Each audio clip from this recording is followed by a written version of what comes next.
Welcome, guys, to How the Frack We Got Here, a show that takes the news and events of the week and try to make sense out of it all.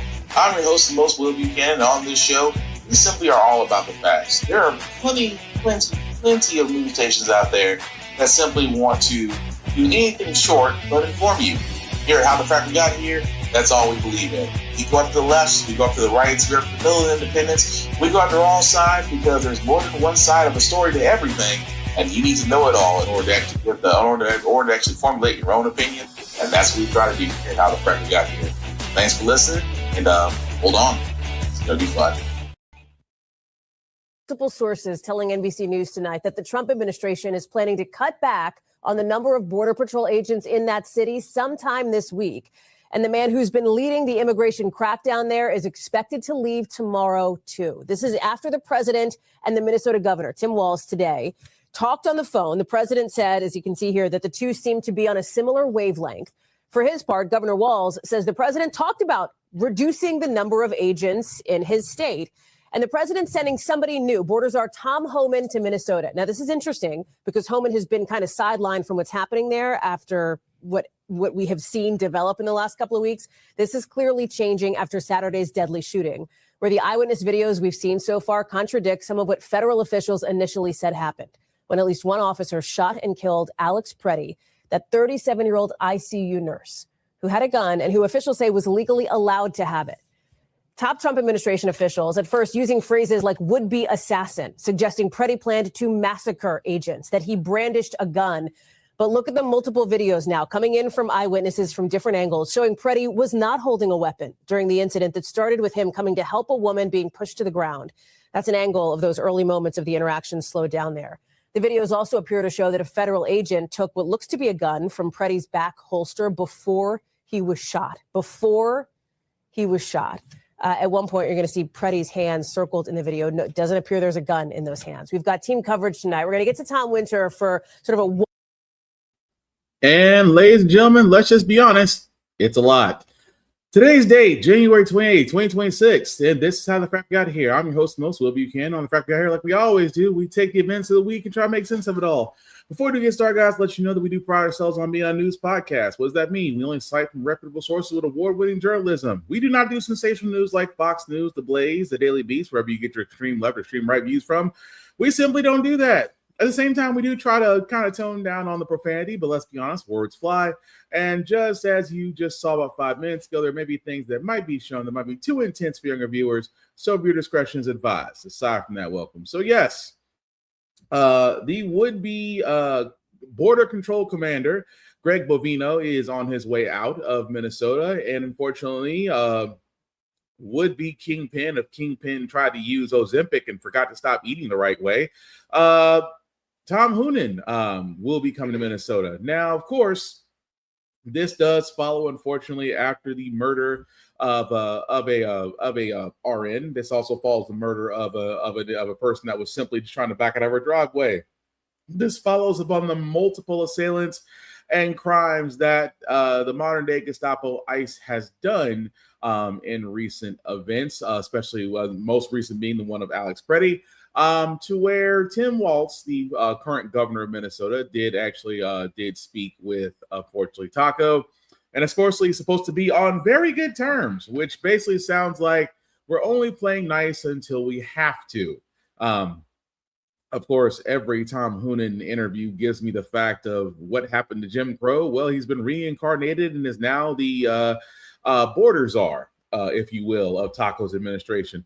What does that basically mean? Well, like in most fashion in Taco's administration, if you cannot get somebody of a certain stature to get the job done, bring in an old white man that simply does not care about anything and will say anything without consequence, and put him as the face of your immigration. Because let's be honest, whenever it's immigration, it's always a white dude. I'm just saying. So I'm not expecting much outside the fact that, yes, some border agents may be leaving Minnesota. However, the damage has been done by Taco. And again, if I am Democrats, if I have been saying this in every podcast, if I'm Democrats, they are the current administration is giving you all the free content for the next 10 months. They are giving you all the free content. I would be surprised if Minnesota at this point votes conservative. I'll be honest with you. In the midterms, I will be surprised for Minnesota's House representatives and senators. I will be effing surprised if they vote conservative. Not just because of the fact that Taco decided to take it upon himself to literally sit there and say people of color, specifically Somali Americans, specifically Representative Ilhan Omar, that they are disgusting, that they're freeloaders, that they've taken advantage and abused Minnesota's system of multiple $billion gone and unaccounted for. How a would-be so-called video journalist accused people of color's daycare, saying that they're taking away from the state and actually don't have children attending. The fact that he tried to barge in to these areas where children are kept just to verify if they're daycares, and that was immediately debunked. This also stems from the fact that Taco's administration didn't actually talk about the real welfare queen of Minnesota, who, shockingly was white, who acted like she did nothing wrong while embezzling multi-million dollars out of a system, but swears up and down she's innocent. But Taco and the conservatives will never talk about the fraud, waste, and abuse when it comes to white people. So what am I getting at here? Yeah, some border agents may leave, but the damage has been done.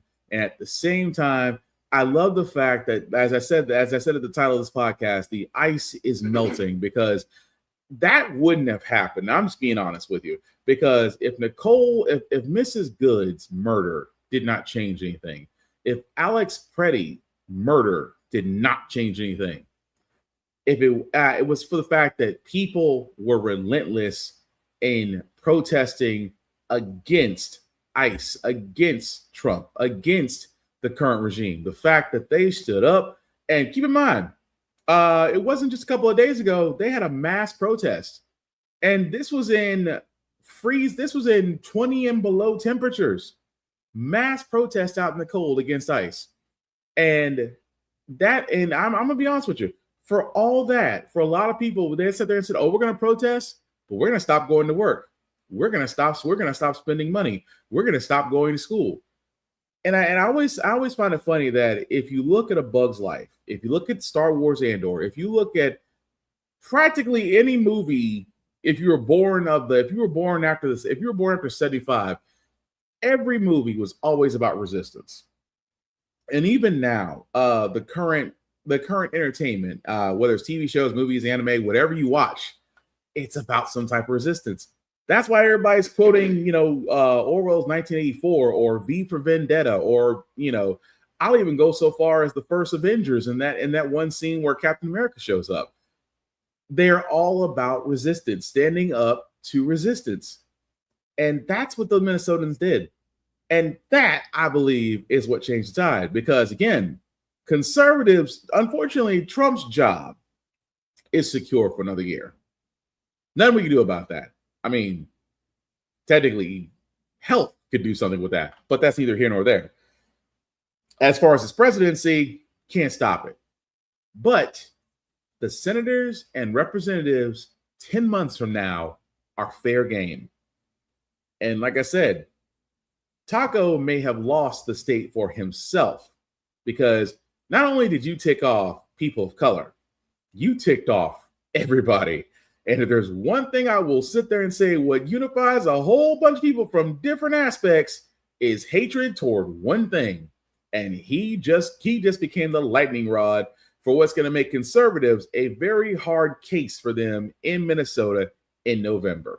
But here's another thing that, again, I'm going to point out, because a lot of folks are wondering, well, he only went after Democratic states. He only went after this, that, and the other.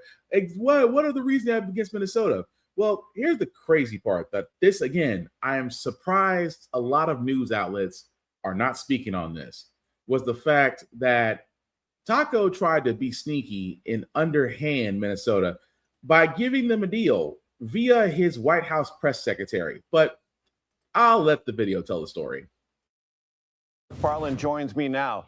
Scott, there was a hearing today in which the state of Minnesota asked a federal judge to essentially order the Trump administration to end Operation Metro Surge. The judge did not make a ruling and said there were lots of parameters that had to be studied, precedent, law on the books, and acknowledging this is completely uncharted territory. Judge had a lot of concerns and expressed them over the course of this lengthy hearing at the federal court in Minneapolis.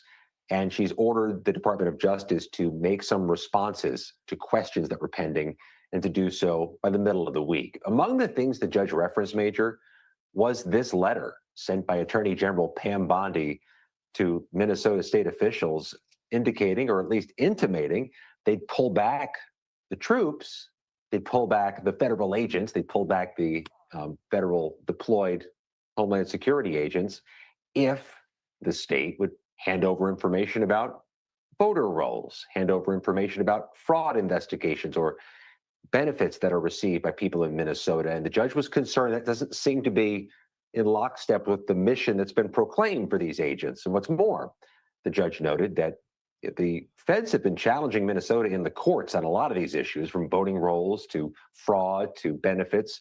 And the judge is wondering if they're not trying to secure through force what they can't easily secure in the courts. Scott McFarland, thank you very much. And that right there, that again, that was through his press secretary that sat there and told the governor, governor of Minnesota, we will pull ICE if you give us access to the state's voter rolls and public assistance data. Why does that sound familiar? It's the same thing Musk tried to do when he was with Doge. Doge wanted access to every citizen's data. That was the big thing. Remember, for all those that don't remember last year, he wanted so bad through his Doge that they wanted access. He wanted financial, voter, he wanted the whole 9 yards. And at the same time, so many people slam the doors like, why does Doge need this data? Why do they want our information? In the same sense, and I'm just speculating, I think Elon wanted to basically give the voter data to Taco and his group for them to go ahead and, how can we say this in every sense of the word, weed out the Democratic people. There's just, guys, I wish there was better ways to say this, but again, I'll put it this way: there's distraction, and then there's intention. This was never, and I'm going to be honest with you guys, this honestly was never about illegal immigration. It never was. And here's the thing I would keep on saying: I wish they were honest about it, because it wasn't about illegal immigration. Because if you think about it, if it really was, and I'm just going to be honest with you guys, if it really was about illegal immigration, why are they in Minnesota? Texas has well over 3 million undocumented people. I don't see ICE in Texas. I don't see ICE in New Mexico. I don't see ICE in Florida. I don't see ICE in North Carolina, South Carolina. I don't see ICE in Mississippi, Alabama, Kentucky. I don't see this surge of ICE, Gestapo in southern states. But you go after DC, Chicago, Los Angeles, Baltimore, Maryland, now Maine, and now just recently Atlanta. So it's amazing to me that all these areas, supposedly hotspots for the modern day Gestapo to go into, are all Democratic. And at the same time, he hands, and again, this is again from his personal lapdog, Pam Bondi, sitting there telling Governor Tim Walz, if you give us the voter data, we'll leave. That alone tells me it is not about finding the worst of the worst. It is about securing the midterms.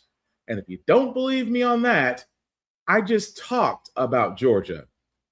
As of today, the FBI raided Fulton County's election facility. Ballots. The first warrant was not valid, just procedurally it was not valid, and then they went and corrected it, and they came back with a warrant for all of the 2020 ballots. I mean, this is not new. We knew there's a case right now pending about this, and they are in there collecting 700 boxes of ballots right now. We are obviously concerned about once the ballots leave here, what will happen to the ballots, and our lawyers are going to be working on that. We begin tonight with those developments in Fulton County. FBI agents raided the Fulton County Elections Hub and Operations Center in a case related to the 2020 election. Good evening. I'm Russ Spence. I'm Courtney Bryant. Officials confirmed agents were serving a sealed search warrant at the election facility in Fairburn. The site opened in 2023 to centralize and modernize election operations. Fox 5's Larry Spruill has been at the scene all day. Well, Larry, commissioners held a news conference a little more than an hour ago.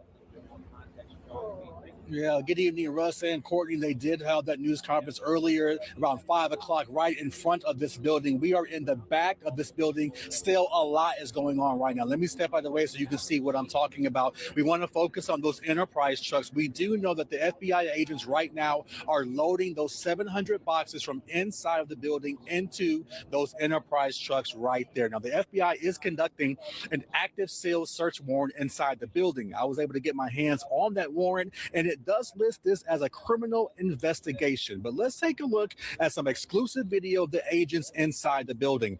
My photographer, Michael Moore, was able to get this video of those agents. Now, so here's what we know right now. A North Georgia Fulton County magistrate judge signed a warrant to allow the agents to search this building.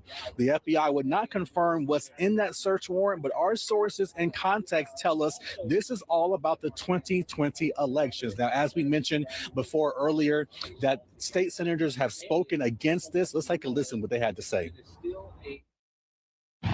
They came back with a warrant for all of the 2020 ballots. I mean, this is not new. We knew there's a case right now pending about this, and they are in there collecting 700 boxes of ballots right now. We are obviously concerned about once the ballots leave here, what will happen to the ballots, and our lawyers are going to be working on that. They are working on that as we speak right now. Let me just speak to the larger issue about what this is really all about. This is a scare tactic. This is something that we have seen done before. This is to instill fear and chaos, something that, our officials at the national level are doing on a daily basis. And this is not a surprise for us here in Fulton County. This is absolutely crazy. A judge has sealed these records. Judge McBurney has these records under seal. They have filed a lawsuit seeking the exact same records and were denied access in that lawsuit.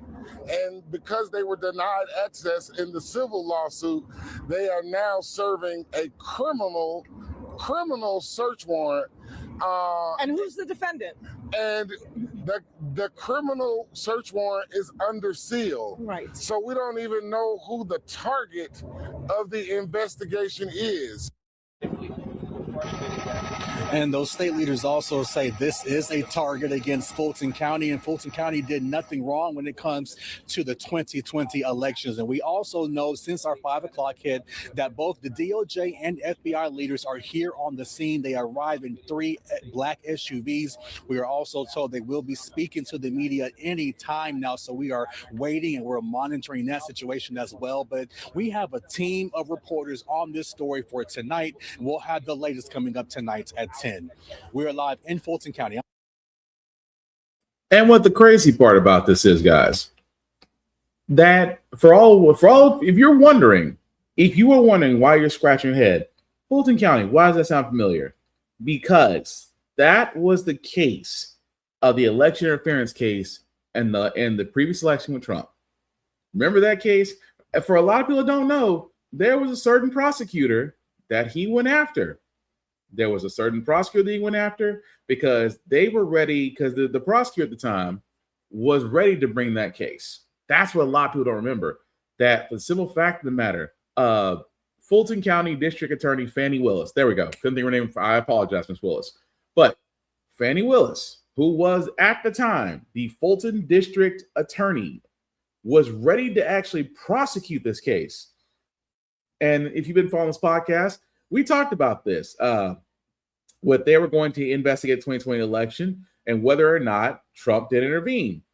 Although Trump did actually call the Georgia Secretary of State, saying, find me 11,580 votes so we can overturn Georgia. I don't know how that's not interference. At the same time, they had those working as pollsters, allowing election voter poll access to folks that shouldn't have it.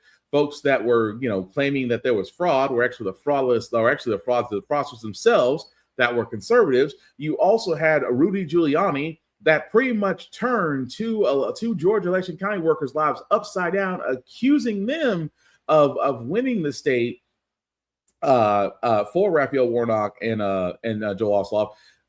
And yet their lives turned upside down, which thankfully at the end they did win a judgment. Giuliani is broke as hell, but they did win that judgment, got their names cleared. But this all stemmed from Fulton County. And it's amazing to me that we also said last year that because of what happened with Fani Willis, whether you want to agree with it or not, her improper relationship with her prosecutor, with a fellow prosecutor, then it was that case got pushed back. That case basically took over the main case, and then Trump's case was like, I'm running for president. I can't be involved in the court case. This will harm my election, and somehow it got pushed back and pushed back and pushed back. Trump became president. Next thing you know, I'm president. I'm untouchable. I can't go into a court case. And that's exactly what happened. Fani Willis got dismissed as the Fulton County prosecutor. Another prosecutor was put in their place. And I'm guessing the deal with that said prosecutor was to bury the case of election interference against Trump. So now, this is basically guys going in there and saying, we want to do it. We want to invest. The FBI, which is led by Kash Patel, which is basically Trump's loyalist, an idiot, but we'll get to him momentarily. But all they're doing at this point, much like what they're doing in the case in Minnesota, they are trying to gather any evidence because this is just contingency planning. At this point, the Democrats would have to honestly frack up royally not to clean up the midterms. They would have to frack up royally. I mean, they would have to be so bad that folks would have to sit there and say the conservatives are a better choice. Because I'm going to be honest with you. If Democrats do this right, they will have overwhelming majority in the House and Senate, which is what Taco does not want. So this is the contingency. The contingency is we're going to take all the evidence that you can use against us and either suppress it or take it and destroy it or misplace it, because you cannot have a trial without evidence. Why are they collecting ballot information from a almost 6-year-old election? Because the Democrats could move forward with an indictment. And what do they need for that indictment? The evidence that's currently was sitting in that facility. In the same sense, every one of those ICE agents who either assaulted or did way worse, and I'm not going to go into it, but let's just say a lot of ICE agents should not be ICE agents for the stuff they've done to immigrants. I'm going to leave it at that. But for every crime that everyone did in this administration that can be criminally liable for, they are burying the evidence. And you have Trump's personal lawyer, Pam Bondi, who's in a very unique position. And I say unique position because she's the Department of Justice. And I'm going to get into that momentarily about Department of Justice for 2 decisions that they made. But I want to switch gears for a second. And like I said, I want to talk about the idiot Kash Patel. Why do I want to talk about the idiot Kash Patel? Because, again, this is going into the shooting of Alex Preddy. And he said something that I think a lot of us really should, when you hear it, you're just going to go, what the just watch.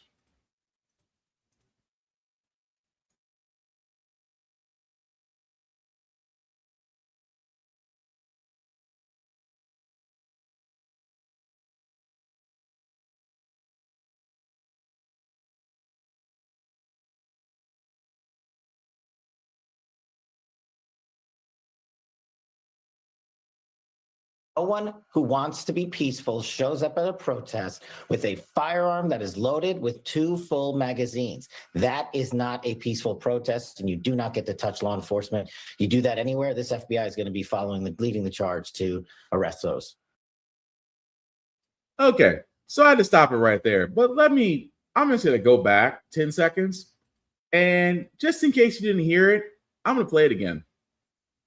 2 full magazines. That is not said. No one who wants to be peaceful shows up at a protest with a firearm that is loaded with 2 full magazines. That is not a peaceful protest, and you do not get to touch law enforcement. You do that anywhere, this FBI is going to be leading the charge to arrest those. So, no one, right? So, according to the idiot of the FBI, and hopefully soon to be removed, one can only hope, Kash Patel sat there and says, well, if you're going to a protest, you shouldn't be armed. You shouldn't be armed if you're going to a protest. Really? Let's go down. You know, I always love, because conservatives are always the first one to sit there and say you shouldn't do something. Yeah. The streets of downtown Raleigh upset over the governor's extended stay-at-home order. CBS 17's Randy Ayala was there this morning. She joins us with a closer look. The group that gathered earlier this morning was small, but they did have guns in hand, and it was unnerving for some in the community. Take off your mask. Let me see who you are. A heated confrontation after a man who claims to live in the Oakwood neighborhood made it clear he did not appreciate the weapons on display. Look, I want you to take your weapons out of my neighborhood. Then we can have a dialogue. This increases the danger in our neighborhood. Okay? And it's a hostile act. The protesters gathered at the Oakwood Cemetery before descending on downtown. Raleigh and State Capitol Police spread out throughout, preparing for any scenario. The governor's mansion completely gated off. I've been really upset to see police go and arrest business owners that just want to open up their business and put food on their table. You know, the government has shut them down. I mean, we don't shut down the state for the seasonal flu. Protesters want Governor Cooper to lift the stay-at-home order and allow businesses to reopen. So why protest while armed? Even though we have the right to protest, and they don't dispute that, and we have the right to bear arms, and they don't dispute that, they said we're not allowed to do both at once, or it's a second-degree misdemeanor according to the state of North Carolina. In Raleigh. Oh, we have the right to protest. And we have the right to bear arms. The right to bear arms shall not be infringed. America. And again, people, well, that was during COVID. And that's an isolated incident. Really? I guess we forgot what happened when the Michigan governor decided that, she did something. And we had another armed protest. Hundreds of protesters, some armed with guns, entered Michigan's state capitol in Lansing on Thursday, objecting to Democratic Governor Gretchen Whitmer's request to extend emergency powers to combat COVID-19. Police allowed more than 100 protesters to enter the Capitol, where they were crammed shoulder to shoulder and sought access to legislative chambers, some carrying long guns, few wearing face masks. Protesters had their temperature taken by police as they entered. Inside, they sang the national anthem and chanted, "Let us work." State authorities have warned that protesters could be ticketed for violating social distancing rules. Police didn't appear to enforce that during Thursday's protest. The mayor of Lansing on Wednesday said that he was disappointed protesters would put themselves and others at risk. Democratic Michigan Representative Rashida Tlaib condemned the protest in a strongly worded tweet, writing, "Black people get executed by police for just existing, while white people dressed like militia members carrying assault weapons are allowed to threaten state legislators and staff." State legislative approval for Whitmer's state of emergency declaration is set to expire after Thursday. And again, that was during COVID, where Governor Whitmer did actually have essential workers only, and folks were doing social distancing and are supposed to be staying at home. And yet, we see armed protesters. The right to bear arms shall not be infringed. America. And it is amazing to me that as we guys, because that was again during COVID, we had conservatives. I mean, let's not forget the plan to kidnap the Michigan governor. 6 white men wanted to do that, all armed. At the same time, whenever there was a conservative protest, they were armed, except at CPAC, at conservative areas to where the more higher conservatives didn't want to speak with the lower ones, to speak the lower poor ones, and they made sure that firearms were not allowed, which I find amazing. But here's the piece de resistance to my argument to Mr. Patel, who apparently is a loyalist and not a very who's not very good at his job. If you look at everything he's done so far, because you shouldn't bring, and again, I'm using the most recent example to show the effing hypocrisy that they're going with about armed protests, because you may have forgotten about them, but for the rest of us, we haven't. The Minneapolis shooting has renewed a debate over the Second Amendment and concealed carry laws, but this time the political roles are reversed. The right to bear arms has been a Republican Party big issue for decades. Conservative politicians have strongly defended the Second Amendment by successfully passing gun rights laws such as concealed carry in every state. Minneapolis shooting victim Alex Preddy was legally carrying a firearm, but top Trump administration officials say he did not have a right to do so.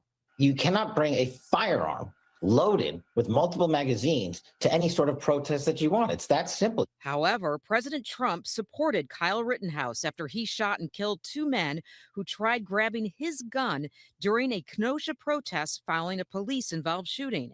Some January 6 rioters were armed, and many Republicans supported this Missouri couple who pointed their firearms at George Floyd protesters. It's the height of hypocrisy, which continues out of the White House, scrambling to find some reason to show why these agents were justified. Former Illinois House Republican leader Jim Durkin says the hypocrisy surrounding the Minneapolis case will continue to fracture the Republican Party. And while it took over 20 years to pass a restricted concealed carry law in Illinois, residents have a right to carry a loaded firearm to a protest. Minnesota shares the same right. Mr. Preddy was not violating the law in terms of the Second Amendment. He had a constitutionally protected right, and the law in Minnesota did not prohibit him from carrying a firearm down there. But former FBI agent Rob Chadwick, who now works for the U.S. Concealed Carry Association, says the law gets dicey if the armed person inserts themselves in a law enforcement operation. USCCA and a growing number of Republicans are calling for a full investigation into Preddy's death. When you take that step and get involved physically in a law enforcement action, it is incredibly dangerous, and unintended consequences do happen. Meantime, White House spokesperson Caroline Leavitt says today that President Trump absolutely supports the Second Amendment for law-abiding Americans, but not for people who impede immigration enforcement operations. Okay, so let's think about this for a second, guys. That I can't believe that we actually have to say it, because Kyle Rittenhouse, that douchebag, and I say douchebag because it's amazing how they defended that idiot. They defended him, a guy who did not have the ability to buy the AR that he had. His mom drove him to Kenosha, Washington, and he called himself defending businesses that did not request his help. And what happened? He got in trouble. He killed somebody. And then he basically got to walk scot-free. And that was one of the greatest injustices right there. Because at that point, the moment that they sat there and said that he was not guilty, at that point should have been the gold standard. It's like, oh, well, you're basically saying that you can take a gun that you shouldn't have, go to a location you didn't live in to protect businesses that did not ask for your help because they were protesting what was going on at the time, and you took it upon yourself to insert yourself and make it violent, and then try to sit there and say, well, I was only defending myself. Well, why were you there in the first effing place? But what I'm getting at is, when they sat there and said he was not guilty, you basically said it was okay to be armed at a protest. You said it was okay to be armed at a protest. So it's amazing to me that when you have someone, Mr. Peretti, who is a nurse, who is a veteran, who was simply trying to help others that were being pushed down and assaulted by ICE, that he was armed legally to carry in the state of Minnesota. He followed every rule as a gun-carrying U.S. citizen, and you had untrained, trigger-happy ICE Gestapo take his gun from his holster, which was right at his back, take the gun from him, and then execute him. And then you have Kash Patel, Sean Hannity, you have Fox News and CBS News, you have the state-run media immediately going with it. Well, you shouldn't be armed because that makes you dangerous. That makes you a domestic terrorist because you interfered with ICE operations. Really? What was Kyle Rittenhouse doing? Because I cannot see a man that killed another person, then was able to smooth walk by first responders and law enforcement officers, and it took 3 days for him to finally be arrested, a month later for him to be tried, and a jury to decide in less than 12 hours that he was not guilty. But you're going to sit there and condemn this man because he speaks out against ICE. And rightly so. ICE has done more damage than they've done help. And that is why, guys, we have to be vigilant. But the whole idea, and I say this because whenever it comes to gun ownership, I will say it's about guns in America. They always say you have the right to own a gun, but you shouldn't own it at a protest. You have the right to protest and be armed, but you cannot get involved with any type of law enforcement. Although ICE is not law enforcement, I wish they really stopped saying that. ICE is not law enforcement. They are immigration enforcement, yes, but not law enforcement. Because they have pulled some shady stuff, even though they have been empowered by the current administration, even though they have been empowered by the Supreme Court, even though they have been empowered by those that be, to where it feels like they're getting a clean slate. They are not a law enforcement entity. And it's amazing to me going back to gun ownership, because as a Black person and I own firearms, let me tell you something. It will never scare white folks more. And I say white folks because, again, I am talking directly to you. Not all you white folks, but you know the ones I'm talking about.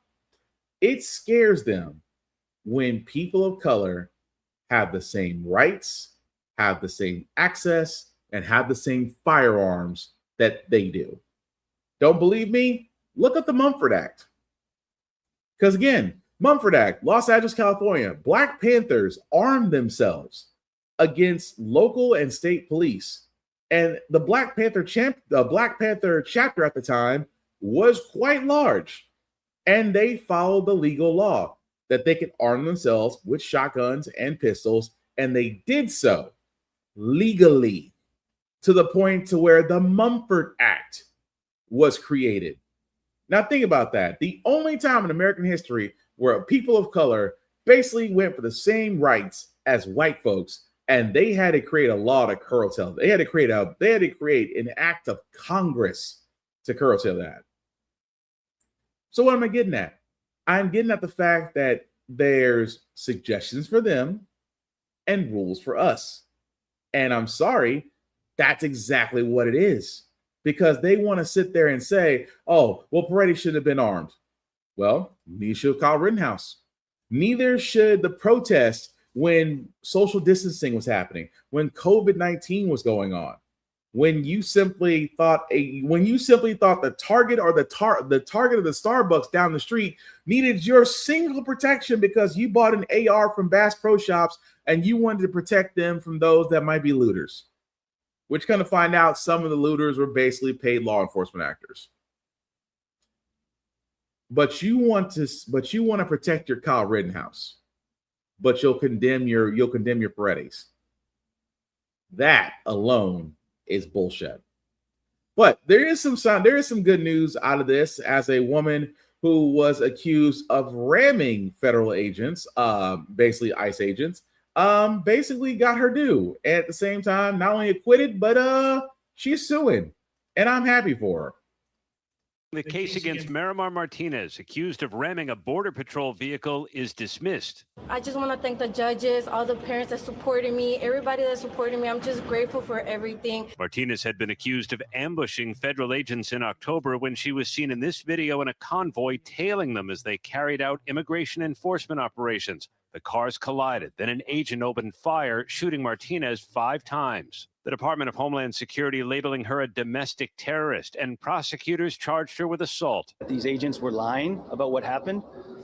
Ms. Martinez never rammed anybody. These agents hit Ms. Martinez. These agents jumped out and shot Ms. Martinez, a U.S. citizen whose only crime was warning her fellow community members that ICE was in the neighborhood. The agent who opened fire, Charles Exum, appeared to brag about the shooting in text messages showed in court. I fired 5 rounds and she had 7 holes. Put that in your book, boys. Asked about those messages, he responded, I am a firearms instructor and I take pride in my shooting skills. Defense attorneys said moments before the collision, a second agent in the car is heard on body camera footage daring Martinez, do something, expletive, before Exum swerves his vehicle into Martinez's car, then gets out and opens fire. The incident sparked protests on Chicago's southwest side. In a stunning move and without explanation, prosecutors decided to drop the charges, and the judge dismissed the case. It's been hard. Honestly, it's been hard. Like I can't sleep, but now I'm gonna go sleep. Her attorney suggested Martinez may now take legal action, and he hinted, George, there's a separate investigation going on to determine if that shooting was even justified. Aaron, this is just one example of the administration's actions running into trouble in court. We had the Comey prosecution this week facing real questions from. So, yeah, it's the simple fact of the matter, guys, that think about that. Imagine you being labeled as a domestic terrorist. Imagine that they shot at you, you somehow survived, and that you had to go through a court case to prove not only to prove that you didn't do it, but exonerated. And I'm going to be honest. To that woman, get lawyer, Miss Martinez, please get lawyers. Please sue the entire administration, not just Department of Homeland Security, not just ICE. Sue the administration for all they're worth, because at the end of the day, money is what's going to bring things down. Unfortunately, that's the case. It is. Even now, as all this is going on, that Democrats, not all Democrats, are all joining to have the current head of DHS, ICE Barbie, Kristi Noem. They want to have her removed, and of course, Chief of Staff Stephen Miller removed. Now, let's be honest. The Nazi Miller is not going away anytime soon. He's the guy pulling the strings. He's the guy, and I tell people all this time, and I'm not the only person that said this. Other people have said this as well. Stephen Miller is literally and figuratively the guy behind the curtain. He is the guy that turns around and says, well, at the end of it all, I want immigration pulled. I want to enforce this. I want to enforce that. And Trump, being the vegetable that he is just rubber stamping it, because these are all his policies. These are all, keep in mind what I'm saying, guys. These are all his policies. And it's amazing to me, at the simple fact of the matter, that if you think for 1 second that above all else, he's going to be okay with it. So, like I said before, will Kristi Noem be gone? That remains to be determined. I'm not going to tell. I ain't going to tell that lie. Does it remain to be determined? Yes. It completely and utterly remains to be determined, because I'm not sure that he will be. But at the same time, I wouldn't be surprised. Will Kristi Noem go before Stephen Miller? Yes. A lot of people will go before he does. And at the same time, guys, I'm just simply not surprised about what they would do if given the chance. But I'm on the line of just, you know what? I am on the line of we'll see. Chrissy Noem at this point, again, when it comes to the whole idea of what's going on with her and everything else, I am not surprised about her. You know, the fact that her husband had other things going on as far as crap, what I was gonna say. Oh, with ad running, the fact that, you know, she happens to be the picture girl of everything. And again, I've already said this before when it comes to Trump's people. Trump has learned from the first time that he has done something like this. He's not going to pick the smartest people. You know who he's going to pick? He is going to pick loyalists. Everybody around him are loyalists. So we will see what happens with ICE, with Hoonan jumping in, Greg Bavino going back to his position in California. We will see. But if Minnesota has taught us anything, guys, that they are with it. And again, with Minnesota, 2 other stories out of there, they are definitely with it.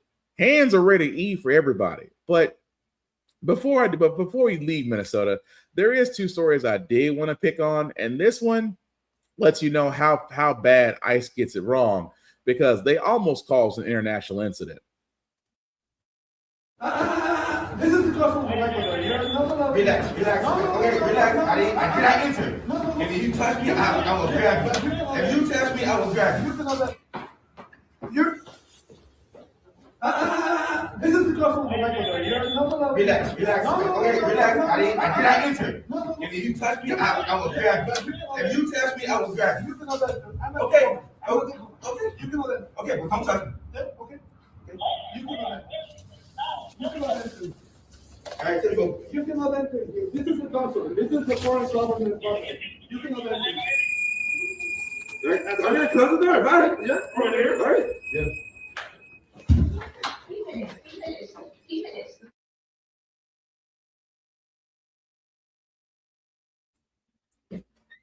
Now, what's crazy about that, folks, is for the simple fact of the matter, right? That was the Ecuador embassy. Now, for all those that don't know about the Ecuadorian embassy, there's some things you ought to know. And if you don't know about embassies, I will gladly give you a 5-second tutorial. Embassies, if you don't already know, especially on U.S. soil, are not U.S. soil. They are foreign soil.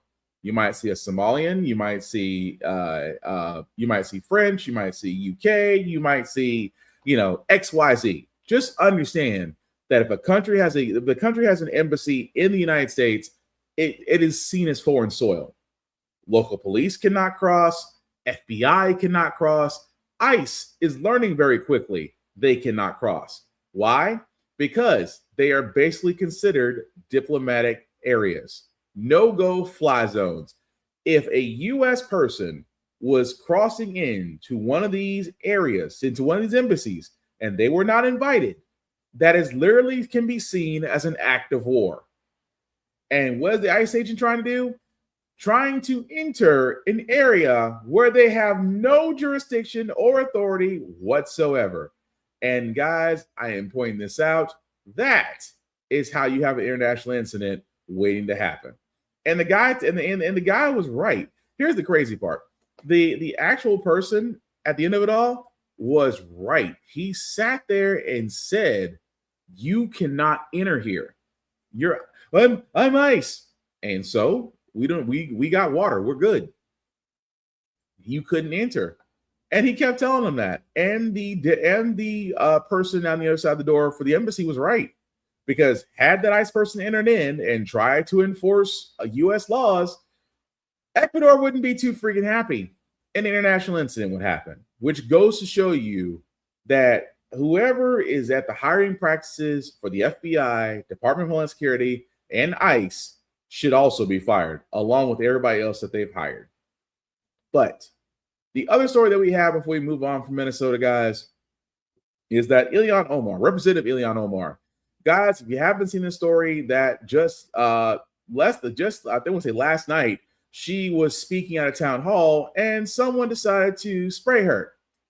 I just want you to pay attention for 1 second how she acted, because I think Representative Omar, I think she had hands ready to eat for everybody.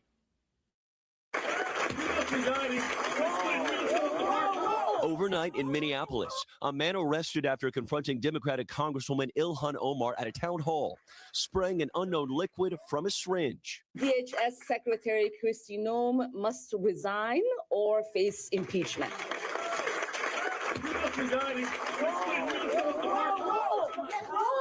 President Trump, who has often publicly attacked Omar, telling ABC News overnight that he hadn't seen video of the incident, adding, she probably had herself sprayed. Knowing her, Omar posting, quote, I am okay. I don't let bullies win. And tensions are running high throughout Minneapolis over the Trump administration's immigration policies, with new details emerging. Okay, so with that, I'm sorry, I was kind of hoping the video would go a little bit more, because when I tell you, and it didn't really show it all, and and that's okay, that's on me. But what I wanted to show was, let me see if I get this part. There we go. She was going toward him. Now, don't get me wrong. Security showed exactly what ICE should do in most situations. You can take down somebody without resorting to lethal force. You really and truly could. But what I love about Ilhan Omar is she was about to walk up, and I'm just gonna be honest with you. I had a Black Panther moment. I am not gonna lie. For all those that don't remember Black Panther, the challenge scene where M'Baku was walking towards Shuri, and you saw the guards just do X's. But notice that the X's, when they do the cross with the spears didn't protect Shuri. They basically kept M'Baku from her as protection. That's all I saw in this, because I'll be honest with you, I don't see why guys do this. I'm not just saying guys in general. I'm just saying guys as just the neutral term. Don't think progressive women can't fight, because you will be surely surprised. Because Omar was about to sit there and say, come on, I've survived war. I've survived a war. You ain't shit. Even though she does go to say, these effing a-holes are not going to get away with this. And I love the fact when they asked her, are you okay? Are you okay? And she does say in another interview, I'm fine. I'm going to go get checked out, but I've survived much worse. And let's also be honest. This woman, who is of Somalian descent, she's come from war-torn areas to where she's probably seen things that a lot of us we hope to never see. And a guy walking up to her saying, after she called for the impeachment of Kristi Noem from DHS, that didn't faze her at all. She was ready to squabble up. And I give her respect for that. Because again, as I move on to the next thing, Democrats, you have a winning formula right in front of you. Progressive women. I think that the centrist Democrats need to move on. I've said before, Nancy Pelosi has sat there and said she's not going to run again. Thank you for your service, but your time is done.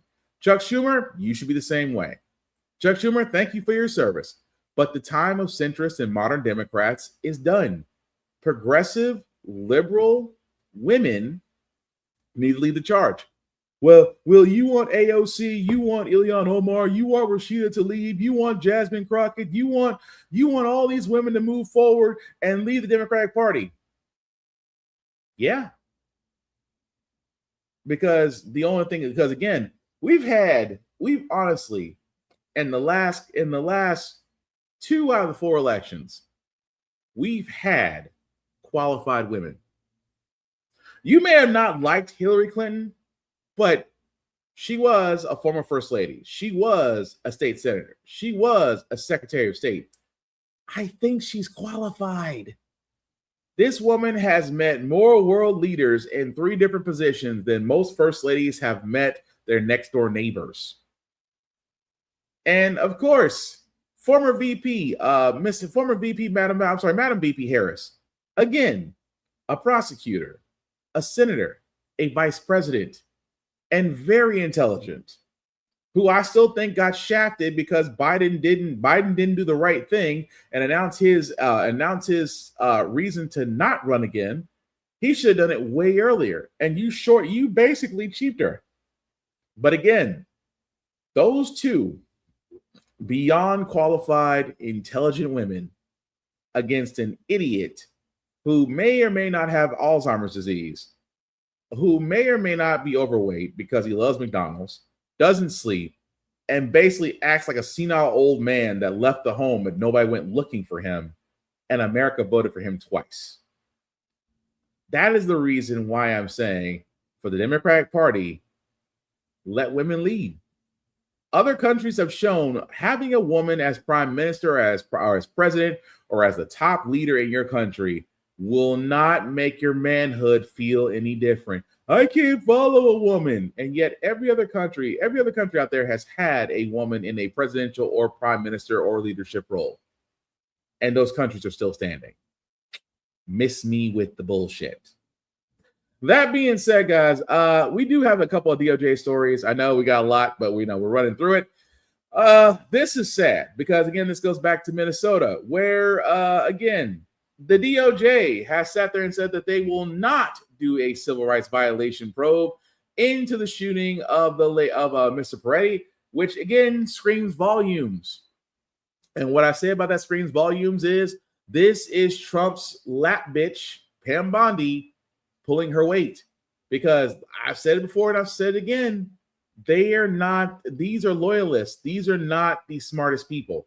Pam Bondi is doing everything that she can to suppress every civil rights case, suppress every Epstein file, which we'll go into, which again, we got to start on that later on. And any shooting that involves ICE, she's going to suppress or dodge. We are not surprised that they're not going to do this, but they're going to launch investigations into the ICE officers, two of them that were confirmed shooting Mr. Peretti, and the deceased, which we know that's bullshit, because that's character assassination 101. Whenever any type of enforcement, whether it's law enforcement, immigration, gets involved in the shooting, the first thing that they always do is character assassination of the deceased, because dead men can't talk, or dead women. And it never ceases to amaze me now that we are not going to see justice. And also the same reason why I'm going back to that Fulton County case, as well as Pam Bondi's extortion. They are trying to get evidence because they see the writing on the wall, because they know that if Democrats do get the White House, if the Democrats do get the House, do get the Senate by overwhelming majority, keep in mind, for impeachment, it takes 2/3 majority. And let's just play what if. What if 10 months from now, Democrats have overwhelmingly won the House and the Senate? I wouldn't be surprised if Taco decided to croak 2 days after that, because he's been saying this in all of his rallies. We have to win the midterms, because if we don't, and the Democrats win the House and the Senate, they are going to try to impeach me. Try ain't the word, because if you have the House and you have the Senate and you have by overwhelming majority, like I said, if the Democrats get 2/3, because that's going to be what they're not going to talk about now, but as we get closer and closer to the midterms, is 2/3. You're going to see them talk about, well, how many seats? The conservatives are basically playing least damaging scenario. How much can we get to prevent them from running roughshod over us? That's all it is. And you'll hear that, and you'll hear 2/3, 2/3, 2/3. You're going to hear that a lot. But if the Democrats do get 2/3, guess what's going to happen? Oh, they're going to run with it. They're going to subpoena. It's going to be impeachments left and right. Impeachment of DOJ for Pam Bondi, impeachment of all his cabinet positions, and dissolution of ICE, because a lot of people are calling for it, and Democrats could run with it. Now, I will also be honest, the current form of ICE, because it needs to go back to INS, honestly. It needs to go back to INS because ICE, similar to the Department of Homeland Security, similar to the Space Force, all need to be dissolved. That's just being honest. All need to be dissolved. And if Democrats decide to run with these promised campaign platforms, again, leading with women, I would not be surprised by a landslide. But the other story that I do have, and again, I did kind of touch on this with the DOJ, that the DOJ says it will finish Epstein file reviews in the near term. In the near term. Guys, this is why I keep on saying the DOJ is playing defense. And they're playing defense for Trump. There have been multiple jokes, multiple everything else. Oh, what is in these files that Trump is scared of? What is in these files that he has to do distraction after distraction after distraction, and folks aren't going to let it go? What is in these files that is so bad that he is basically saying, you better win the you guys better win the midterms, or my ass is impeached, or worse, in jail? And I'm just saying, the fact that the Department of Justice, who by court order was supposed to release all files, have come up with excuse after excuse after excuse after excuse. The most recent one, we will finish in the near term because there's millions of pages, because it's always an excuse. Oh, there's millions of pages. Oh, we have to protect the victims. Oh, we have to make sure that Trump is safe. We have to redact these files. We're going to give you some. We're going to sit there and say, oh, here's a picture of Bill Gates. Here's a picture of Bill Clinton, aka Bubba, because we know Trump loves him some Bubba. But here's the thing. We could care less about the distractions. You guys were on the platform that you released the Epstein files, not realizing that Trump is in the Epstein files and must be damaging beyond an effing fault. And that is why the DOJ will drag their feet.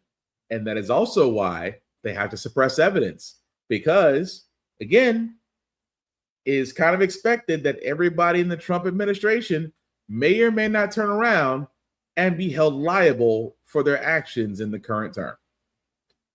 It'll be an interesting 10 months. That's all I'm going to say.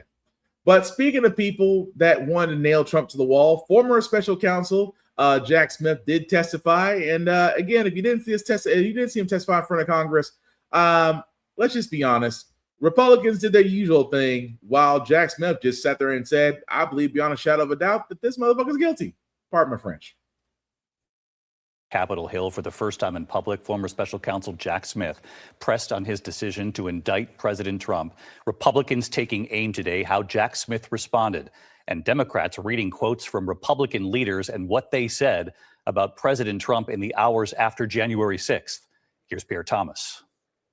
Tonight, in a hotly contested congressional hearing, former special counsel Jack Smith speaking in public at length for the very first time, saying he was right to indict President Trump. Our investigation developed proof beyond a reasonable doubt that President Trump engaged in criminal activity. And he said he would do it again. Based on the same facts today, I would do so regardless of whether that president was a Democrat or a Republican.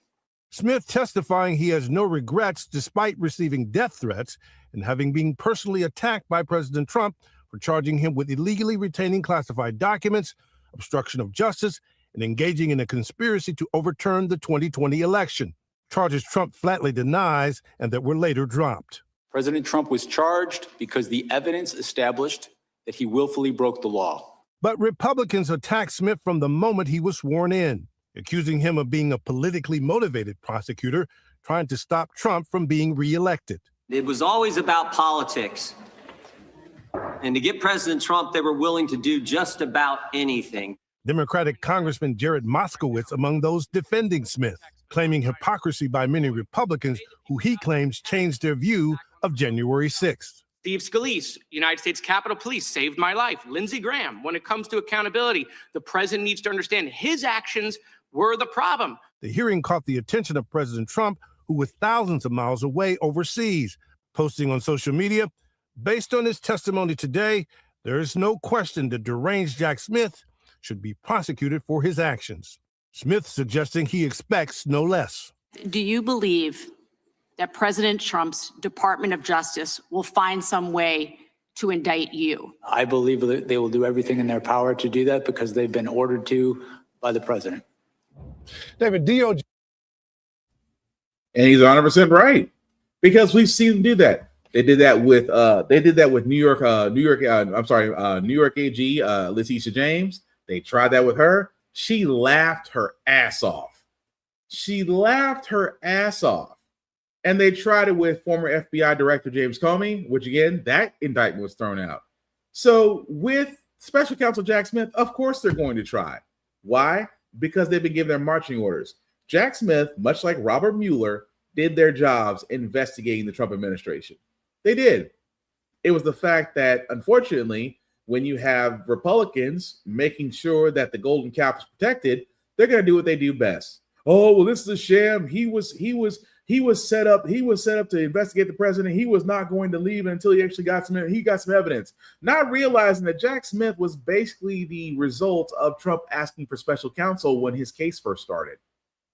That's how, for a lot of people who don't understand that, that's how Jack Smith got here, because Trump and his lawyers requested a special counsel.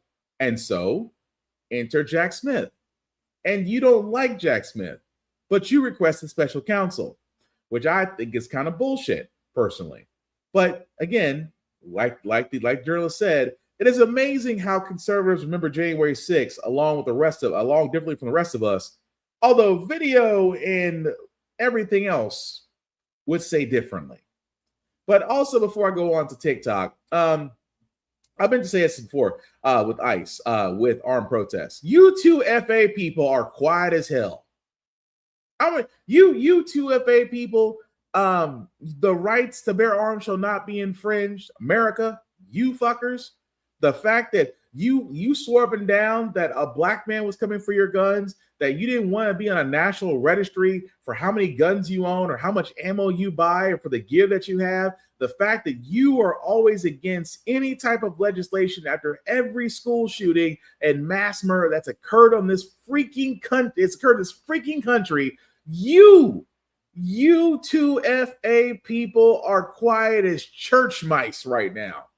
I have yet, and again, if you're watching this live or on the replay, I have yet to see one of you come out and sit there and say, this is bullshit. He followed the rules, he complied, and he still got killed. You two FA people, you don't tread 2FA9 line, whatever apparel that bucked up, whatever apparel that you have, please and kindly shut the fuck up and never talk again. Because this was your moment. This was your Call of Duty wet dream. I never enlisted the armed services, but here's my turn to play Rambo. You cosplatriots, and you're quiet. I thought I would see at least one of y'all. I thought I would be like, well, his rights were infringed upon. We need to talk about it. Across social media, you two FA people are quiet as effing church mice. And I only can draw two conclusions from this. Either one, you agree with everything that's going on, despite your rebellious nature of wanting to make sure that you can defend yourselves against a tyrannical government, which you've always claimed. You always claim we want to defend ourselves against a government that will basically treat us like Britain did back, like England did back in the day. That's what that's your mantra. That's your rebel without a cause. And yet, when it comes to armed protest, you were loud as hell during COVID, during the protest, during armed protests in places of legislation and lawmaking. Y'all were vocal as hell. You were vocal on January 6th. But now in Minnesota, where, again, a registered nurse, former combat veteran, was armed legally and complied, got executed, and all of you fuckers are silent. Miss me with the rights to bear arms to be infringed upon, when it could have been some of y'all who signed up for ICE, not realizing that $50K bonus is not going to be immediate, but you might be able to live out your dream fantasy. Execution without consequences. So to all those 2FA people right now, on behalf of myself and how the Frack We Got Here, fuck you and have the day you deserve. You condescending, hyper aggressive, quiet when the shit hits the fan pieces of shit. Now, that being said, let's get to TikTok, because if you're wondering why the app is messing up, well, it's because it's under new management now, all for the same reasons why conservatives said they didn't want it in the hands of Chinese people. Was finally done to say TikTok in the United States. The app's Chinese parent company has officially agreed to create a separate venture to handle U.S. operations because of national security concerns here at home. So what's changing? ABC's Nicole D'Antonio has the answers. Nicole, good morning. Well, Sophie, good morning. The company is spinning off its U.S. operations to avoid being banned in the U.S. Congress was worried about so much American data being in the hands of the Chinese. Now, as part of this new joint venture, the tech company Oracle, led by billionaire Larry Ellison, will join other major investors, including an investment firm from Abu Dhabi, and they'll split a majority stake in TikTok. So crucial to this deal is TikTok's algorithm, which will now be retrained using American data. Oracle will oversee data storage and security. Now, this deal is not expected to dramatically change the user experience overnight, but because the algorithm will use a different set of data, it could lead to changes in how that content is personalized. Critics worry the app being handed to Larry Ellison, a Trump donor who already controls Paramount CBS, is trying to buy Warner Brothers. But President Trump is celebrating the deal, thanking China's president for his cooperation. So I'm going to point this out. If you're wondering if you're on TikTok and wondering why the app is crashing, that's why. But it is amazing to me, guys. Amazing to me how in the world, because keep in mind, just a little over last year, what was the whole thing? That we don't want the Chinese government taking your data. That we do what can they do with Americans' data? What can they do with their personal information? Entertain us? Because initially what TikTok was what Facebook was. Facebook and Instagram and Snapchat and every other thing was. It was freedom. They couldn't control what you saw. Much like in Facebook, you ever seen your feed? Pretty much full of ads and people you never want to see. Same way with Instagram, same way with Snapchat. TikTok was really the free place to where you actually got to hear different things. You actually got to see a lot of people actually thrive. You actually got to see some things happen, and at the same time, it was literally and figuratively refreshing. But what happened after that? Oh, conservatives came, because here's the thing: the government hates competition. We do know that they get our data through all social medias. All social medias they can control. They didn't control TikTok. ByteDance did, a Chinese company. So this whole thing of, well, they can use your data to get this, that, and the other, and we just cannot allow that as Americans, so we're going to block TikTok. Hence the block. Unless you have VPN. Hence the block. Folks were outraged, devoid of their TikTok accounts. People who actually were commissioned and had their own business off TikTok hindered and things of that nature. And what happened after that? Well, enter Larry Ellison and Oracle, who, if you haven't noticed, are doing the exact same thing that conservatives were arguing that a Chinese group was going to do. So I just find it funny where a lot of people are saying, well, it's been real, TikTok, because TikTok is no longer unique. It's the same as Facebook. It's the same as Instagram. It's the same as Snapchat. And I can keep going down the list of every social media app that's in the US, because those are bought, paid for, and compromised. And TikTok just joined the parade. But hey, it was fun while it lasted. Thank you for your service, TikTok. Now that you're Americanized, well, you'll be the next fine. Moving right along, guys. Health insurance CEOs were also at Capitol Hill. Why? Because we need to know about the high cost of health insurance. As you can sit there, the CEOs of Cigna, of United Health Group, let me make sure I get this right. United Health Group, CVS Health Group, Cigna Health Group, Advanced Health, and Ascendium, all before the House Energy and Commerce Committee, basically saying, look, we know, guys, that we have discussed the cost of, because you guys are about to remove the premiums, which will make healthcare prices skyrocket. You guys have to understand.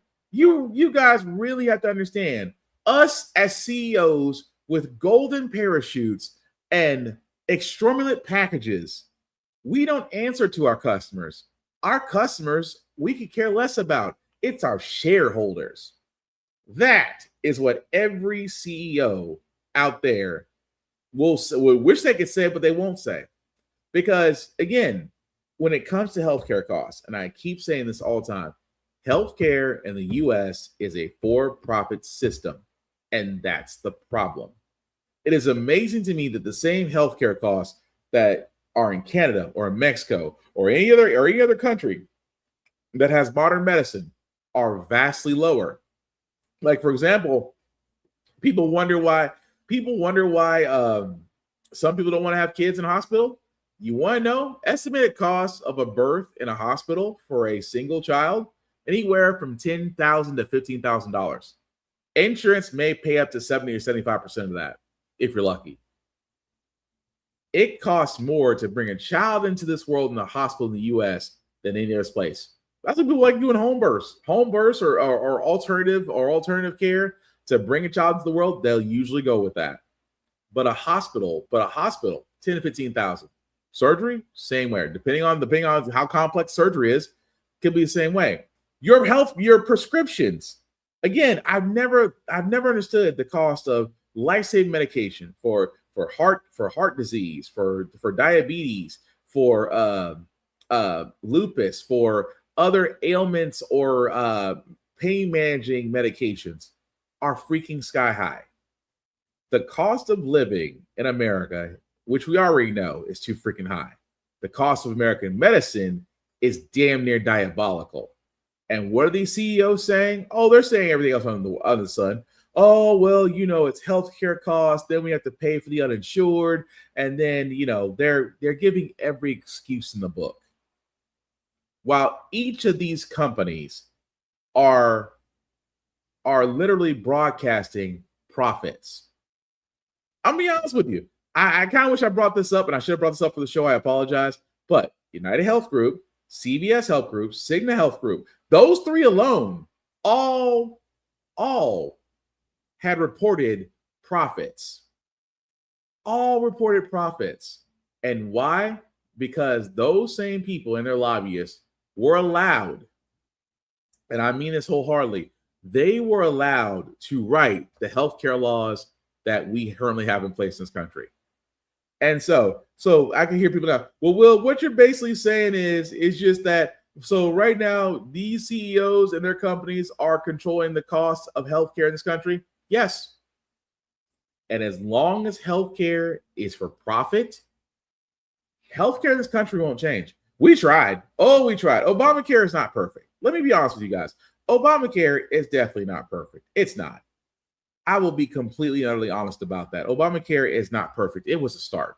It was just like the DREAM Act. The DREAM Act, because we sat there and said about immigration, the immigration system needed to be fixed. Why did it take a black man to be president to finally introduce an act like the DREAM Act, to finally introduce a path to citizenship? And what happened? Republicans shot it down.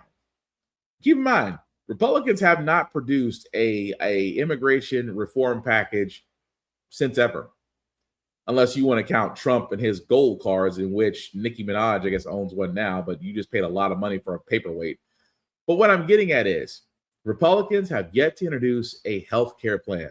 Trump's concepts of a plan, as he wants to give you money, but do nothing about the cost of health care, does not hold these healthcare companies liable. Because when it comes down to the cost of prescription drugs, it'll always come down to an argument between the healthcare companies and the pharmaceutical companies that make those drugs. It'll be like mom and dad want to blame each other, but honestly, it's equal faults in the divorce. That's the point I'm getting at. And you, being the American taxpayer, are so worried. Like these days, you get worried to get sick because maybe getting sick might financially bankrupt you from the cost of care. But like I said, whenever they bring the CEOs in front of the House Commerce Committee and ask them why costs are up, I wish, and I say this all the time, I wish those CEOs were held their foot to the fire. I used to work for Cigna. Like, I'll be honest with you, I used to work for Cigna. I can't stand the current CEO of Cigna right now. I honestly think he's a piece of shit. I do. But at the same time, almost every CEO of a healthcare company is a piece of shit. Because whenever you hear them talk, they always talk in dollars. They talk in dollars, they talk in profits. What they don't talk in is customer care. To them, CEOs, all they care about is profits and shareholders.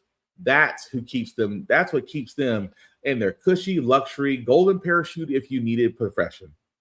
While the American taxpayer is trying to figure out, do I pay to go to the emergency room or do I pay rent? Do I pay for this prescription or do I let the car payment lapse? Do I get the insulin for my daughter or do I pay her tuition? And that is the reality that these CEOs are so disillusioned with. But like I said, I digress. Move right along to a couple more stories before we get to our feel good segment, guys.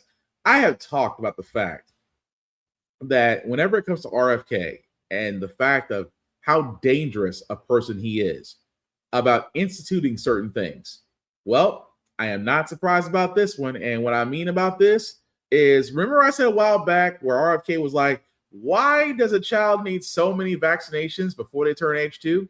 And he talked about the fact of, well, and then this is also before, Tylenol causes autism in pregnant women. And he had to walk that back when science again showed him that he was fucking wrong. Well, in this case, remember when he sat there and rolled back protections for vaccine guidelines? Well, thankfully, and I say thankfully, and I'll get to that part momentarily.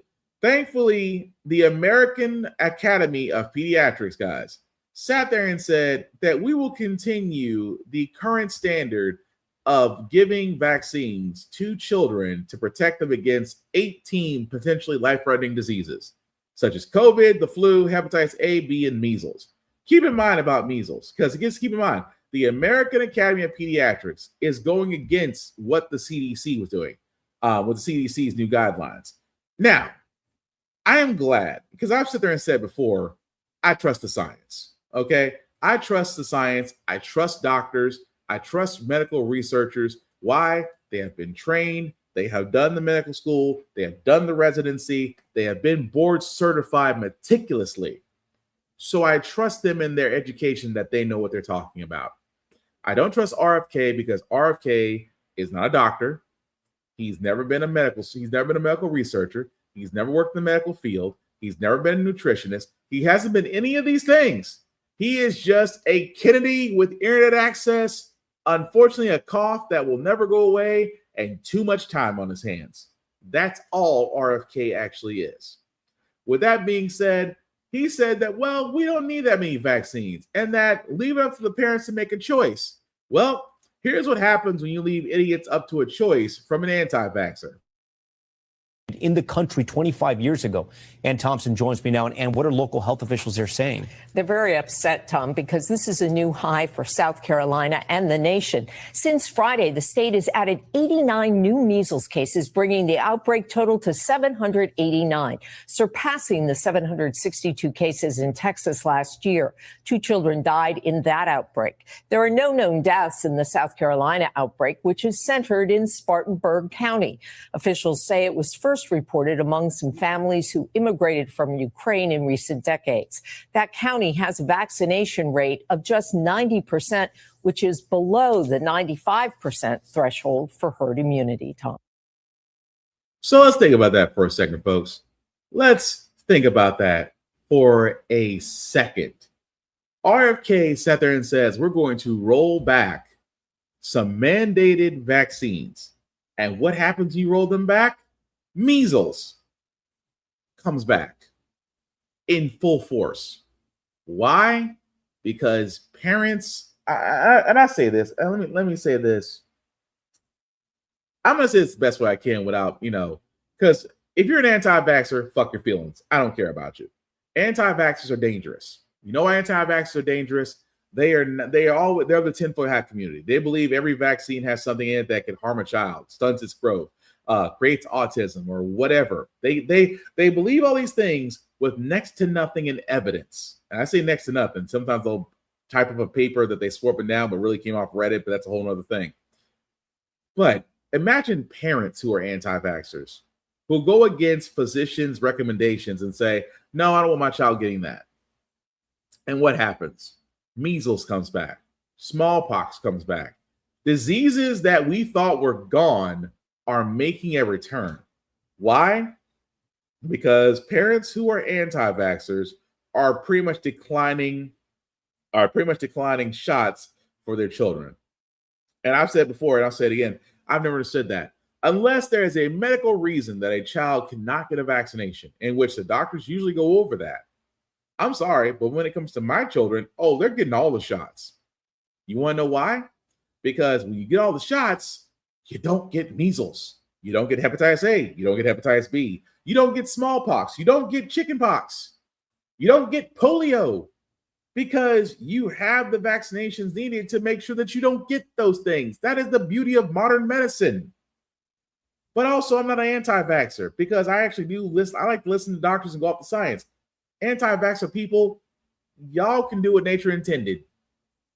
Shuffle off the mortal coil, if you will, because you guys are introducing a dangerous precedent. Because a lot of people say, well, that's the whole point of vaccinations, isn't it? That my child to be able to go around your child and not get sick. That lets me know that you have next to nothing knowledge on how vaccinations work and how virology works. But the fact that there are nearly 800 cases in South Carolina for a symptom of a outbreak that I thought we would never see again rise back up, and it can only be because of anti-vaxxers. So with that being said, folks, please listen to your doctor. Please don't listen to RFK. Please listen to those who have the experience, the know-how, and the knowledge and education to back it up. Please not listen to a guy who could not clear his throat if he had Ricola on an IV drip. That's all I'm saying.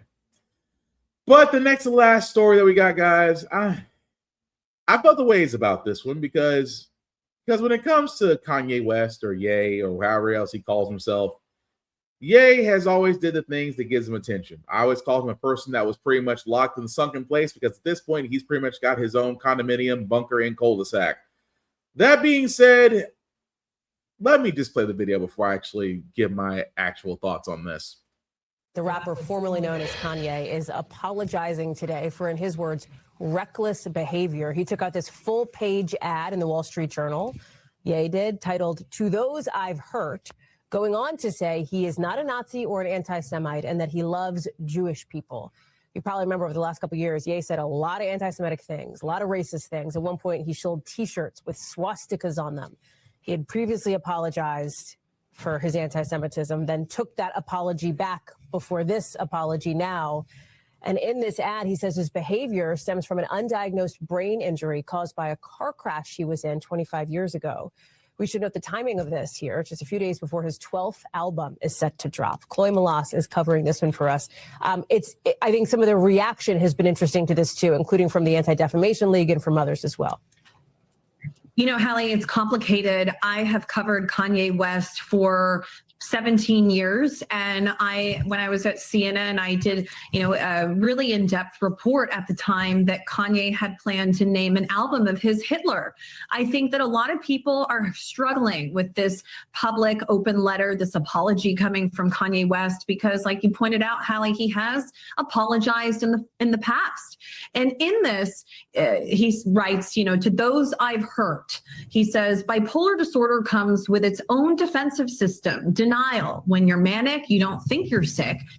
Everyone else is overreacting. But I will say that Kanye West, now Ye, he has said multiple times very publicly that he does not suffer from bipolar disorder. He's actually said that he suffers from autism, or that he has autism, that he has other issues, but that this was not one of them. So he was very public about saying that he did not suffer from bipolar disorder. And now he's saying a few days before his new album is coming out that he is not a Nazi, that he loves the Jewish people. And it makes you wonder, is he being sincere? It's all come down to him wanting to sell albums, Hallie. Yeah, Chloe, and the ADL saying to the New York Times that the truest apology would be for him to not engage in anti-Semitic behavior in the future. Chloe Malas, lots to watch on that.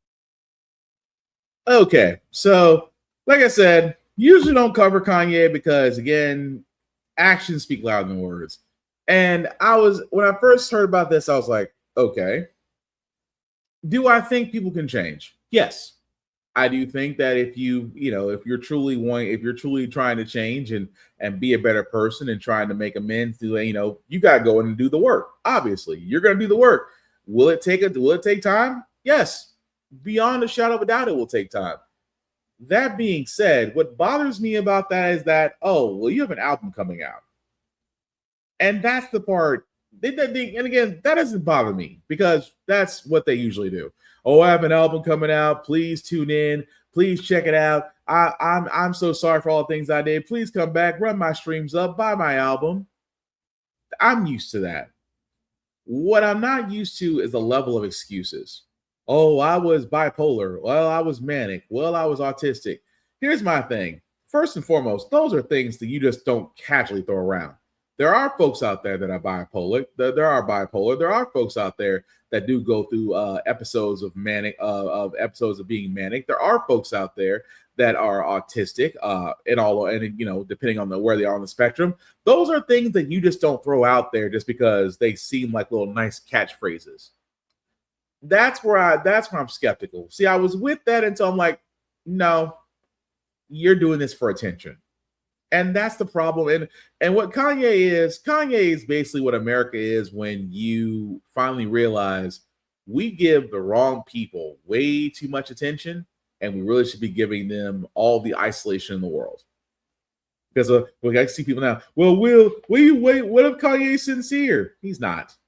Remember how he acted crazy to get out of Adidas, and he turns around and says, gotcha. I acted this way so I can get out of whatever legal thing I was in, but I'm free now and I can sell. People don't forget that.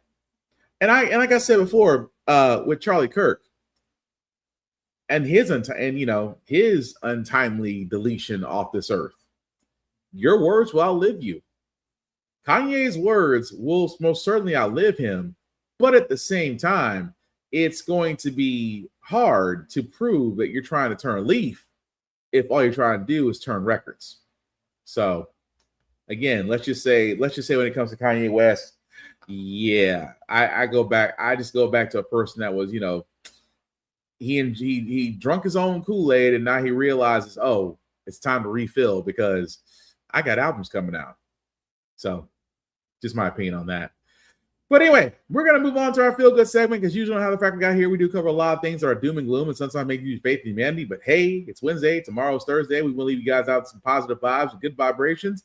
And the next story we have will hopefully do that because, again, I love stories about the next generation and acts of kindness that come from kids that not only is unheard of, but is welcome, which lets me know the younger generation going to be all right.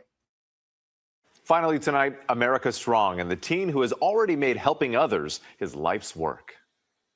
This week, 14-year-old Trent Kaysen was busy in his kitchen making sandwiches, not for his family, but for others in need in his Arizona community. So everything I do, I try to make it with the warmth and the love of our family. The 50 carefully crafted sandwiches are part of a monthly effort to help others less fortunate. To help them just bring some joy to their heart feels great. According to his mother, Melissa, it all started when Trent was just 5. He just was like, you know what? I don't want presents for my birthday. Can you guys just give me stuff to make a bag lunch and give sandwiches and blankets out to the homeless? And it kind of took me by surprise because what 5-year-old is going to ask for that for his birthday? First year I did it, I really told my mom that I want to take this seriously and every year just keep doing more. We also have bottles of water. Nearly a decade and more than 5,000 meals later, that promise has become a mission, a nonprofit he calls Trent Cares. Good morning. Trent's family, friends, and basketball teammates joining the effort every month, a movement he insists is just the beginning. And it can bring them some hope, give them the spirit to keep going every day. Finally. And like I said, you again, next generation going to be all right. If it takes a child to realize that he can help others with the means that he has, screams volumes and inspires others to go along with him, man, you know what? The next generation gonna be all right, really and truly. But that's going to do it for this podcast, guys. Thank you all for watching, for liking, for letting people know the show is live. Again, from the bottom of my heart, I certainly appreciate it. Some shameless plugging before we do get out of here as usual. Shout out to APR TV. Why? Because How the Frack We Got Here can be seen on APR TV. APR TV is an app that can be seen on the Roku channel device or the Amazon Fire TV app, along with other shows on there as well. Definitely check it out. You will not be disappointed. Also, blurredstation.com, guys. Blurred Station, a site that, again, for us, by us, with content, movies, television, music, anime, you name it, can be found there. $10.99 a month to stream Blurred Station. Blurred Station can be streamed on all devices. And we will, of course, be at BlurredCon this year. BlurredCon happening in DC in March. If you definitely do want to catch us, definitely go to the live stream, select BlurredCon 2025. If you want your business to be advertised on the BlurredCon stream, you can definitely go there. Simply go to live stream, select BlurredCon 2025, and then from there, select the tier advertising. 1 through 4 will let you know exactly what you get for each tier, and you'll be able to see your advertising businesses on there in case you can't make it. But definitely check out BlurredCon if you can. Definitely March of this year. You will not be disappointed. Also, guys, again, definitely check us out on YouTube at How the Frack We Got Here. As you can see right there, if you type in How the Frack We Got Here podcast, we're the first thing that pops up. Like, share, and subscribe. Hit the notification button, guys, to let you know when we do go live or when another show is uploaded. Because, again, we cannot do any of this, guys, without you. So please like, share, subscribe, share the word. Tell a friend to tell a friend. I would certainly appreciate that. Also, guys, again, my own personal social black underscore Spartan 615. Sorry about that. You can definitely check me out there as well. You can like and share and follow me there. I usually talk to everybody. Just don't make it weird. I don't want to get having to blocking people. Also, check out my other brethrens at Blurred's Eye View, also on YouTube. Why do I say Blurred's Eye View? Well, because we're all part of that big, wonderful ship that is there, led by Chris Fury. And again, if you want to follow any of us there, guys, please follow us there at Room Full of Blurreds, at the Get Bit Podcast, How the Frack We Got Here, Navy Montel, Geek by Heart, Showquo, Lore of the Culture, and Tafari TV. We can all be found there. And as you can see, you can subscribe there directly from the Blurred's Eye View page. Again, guys, you will not be disappointed. And I know what I said, guys. Hopefully you are being safe and warm. This winter storm hit all of us from the Midwest all the way up to from the South to the East Coast. Hopefully you guys are staying dry and warm. Hopefully if you haven't got power, may you get power back very soon. May you get back to a state of life very soon. But please stay safe, stay dry.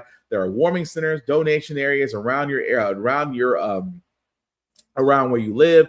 Hopefully you can take advantage of those things. I do know if you're in Tennessee, I did post on my social media as well as others, warming centers, donation areas you can go to if you don't have power, if you don't have the ability to clean, wash clothes, things of that nature. There are definitely areas and location services out there that can definitely help you with that. Also, at the same time, guys, as always, protect your mental. Mental health is everything, guys. Protect your peace. Find something that makes you laugh, that makes you happy. If you need to take the time to reset yourself, please do that. Please take advantage of every phone service, of every other option out there except that last resort, because nobody wants to see you self-delete. You matter, you are needed, you are wanted. We need you in this great song of life to add your verse to. So please, oh please, protect your mental, protect your peace, check on your friends. And like I said, it's going to be a long 10 months. But at the same time, we can learn a lesson from Minnesota. If we all stand together and resist, we find out that there are more of them. There are more of us than there are of them. I messed up a Bug's Life that badly, but you guys see what I'm getting at. But that being said, guys, again, thank you all for watching. I certainly appreciate it. We will definitely keep you updated with everything else going on in the world of news. That being said, the last thing I'll say about How the Frack We Got Here, it's all about staying informed. We are not trying to reinvent the wheel. We are simply giving you all the information allow you to make up your own mind. But we do provide a positive, objective perspective that goes along with it. We do better as society once we're informed. We're progressive. We move forward. We try to right the wrongs of our past, making decisions now that we should have done back then. Like electing our first black woman to Supreme Court, electing our first black woman as Federal Reserve Governor, and maybe one day electing our first black woman to be called Madam President. All great things. We don't learn from history, we are doomed to repeat it. That's what we keep asking ourselves. Why does everything go up at our paycheck? Why are we electing different politicians but still the same old game in Congress? And most importantly, how the Frack We Got Here. Thank you all for watching, guys. Please take care of yourselves and each other, and I promise we will get through this. Live long and prosper, guys. We're going to be all right. Peace.